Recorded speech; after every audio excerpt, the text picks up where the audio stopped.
ನಾನು creator business ಇಂದ ಬೆಂಗಳೂರಲ್ಲಿ ನನ್ನ ಫಸ್ಟ್ ರೆಂಟಲ್ ಪ್ರಾಪರ್ಟಿ ಓನ್ ಮಾಡಿದೆ. ಅದಕ್ಕೆ ಇವಾಗ 27,500 ರೆಂಟ್ ಬರುತ್ತೆ. Day in the life of 7 figure business owner living in Bangalore. So ಬೆಳಗ್ಗೆ ಎದ್ದ ತಕ್ಷಣ ಎಳ್ನೀರು ಕುಡಿದೆ ಅಂಡ್ ಎಳ್ನೀರು ಕುಡಿದಿದ್ದೆ ವರ್ಕ್ ಸ್ಟಾರ್ಟ್ ಮಾಡಿದೆ. ಸೊ ಬೇಸಿಕಲಿ ಕ್ಲೈಂಟ್ಸ್ದು ಲಿಸ್ಟಿಂಗ್ ಎಲ್ಲ ಚೆಕ್ ಮಾಡಬೇಕಿತ್ತು, ಇನ್ವೆಂಟ್ರಿ ಎಲ್ಲ ಮ್ಯಾನೇಜ್ ಮಾಡಬೇಕಿತ್ತು.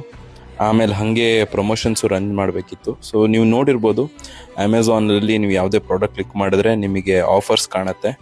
ಸೊ ಅದು ಬೇಸಿಕಲಿ ಸೆಲ್ಲರ್ಸ್ ರನ್ ಮಾಡ್ತಾರೆ so that their product can rank on the first page. So ನೀವು ಪ್ರಾಡಕ್ಟು ಫಸ್ಟ್ ಪೇಜಿಗೆ ರ್ಯಾಂಕ್ ಮಾಡೋದು ತುಂಬ ಇಂಪಾರ್ಟೆಂಟ್ ಆಗುತ್ತೆ. ಸೊ ಹಾಗಾಗಿ ಇಲ್ಲಿ ನಾನು ಪ್ರಮೋಷನ್ಸ್ ಕ್ರಿಯೇಟ್ ಮಾಡಿದೆ, ನೀವು ನೋಡ್ಬೋದು. So by 2 and get 3% of. So ಇದರಿಂದ ಕನ್ವರ್ಷನ್ ಇನ್ಕ್ರೀಸ್ ಆಗುತ್ತೆ and Dus product will rank. ಅದಾದಮೇಲೆ ಯೂಟ್ಯೂಬ್ ಸ್ಕ್ರಿಪ್ಟಿಂಗ್ ಮಾಡಿ ಯೂಟ್ಯೂಬ್ ವಿಡಿಯೋ ಕಂಪ್ಲೀಟ್ ಮಾಡಿಬಿಟ್ಟೆ ಫಸ್ಟ್ ಹಾಫಲ್ಲಿ. ಆಮೇಲೆ ಪೇಂಟರ್ಸ್ ಬಂದಿದ್ರು.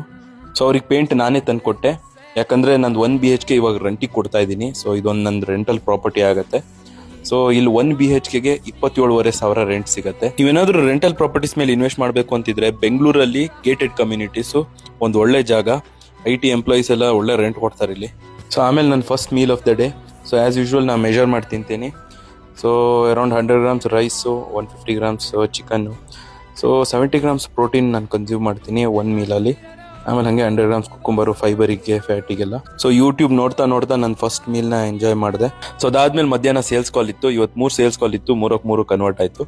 ಆಮೇಲೆ ಸಂಜೆ ನಾನು ಹಾಗೆ ಜಿಮ್ಮಿಗೆ ಬಂದೆ. ಸೊ ಇವತ್ತು ಚೆಸ್ಟ್ ಡೇ ಇತ್ತು. ಸೊ ಚೆಸ್ಟ್ ದಿನ ನಾನು 6 ವೇರಿಯೇಷನ್ಸ್ ಮಾಡ್ತೀನಿ, ಇಲ್ಲ 3 ಸೆಟ್ಟು. ಆಮೇಲೆ ನೈಟ್ ನನ್ನ second meal of the day. So second meal again same ಇರುತ್ತೆ. 100 grams rice, same 70 grams protein, 100 grams cucumber. So ಅದನ್ನು ಊಟ ಮಾಡಿಬಿಟ್ಟು ನಂದು ಟೀಮೇಟ್ಸ್ ಜೊತೆ ಮೀಟಿಂಗ್ ಮಾಡಿದೆ. ಸೊ ಕೆಲವೊಂದು ಚೇಂಜಸ್ ಮಾಡಬೇಕಿತ್ತು ನಮ್ಮ ಡಿಜಿಟಲ್ ಪ್ರಾಡಕ್ಟ್ಸ್ ಅಲ್ಲಿ. ಸೊ ಹಾಗೆ ನೈಟ್ ಕೋರ್ಸ್ ನೋಡ್ತಾ ನಂದು ಇವತ್ತಿನ ದಿನ ಕಂಪ್ಲೀಟ್ ಮಾಡಿದೆ.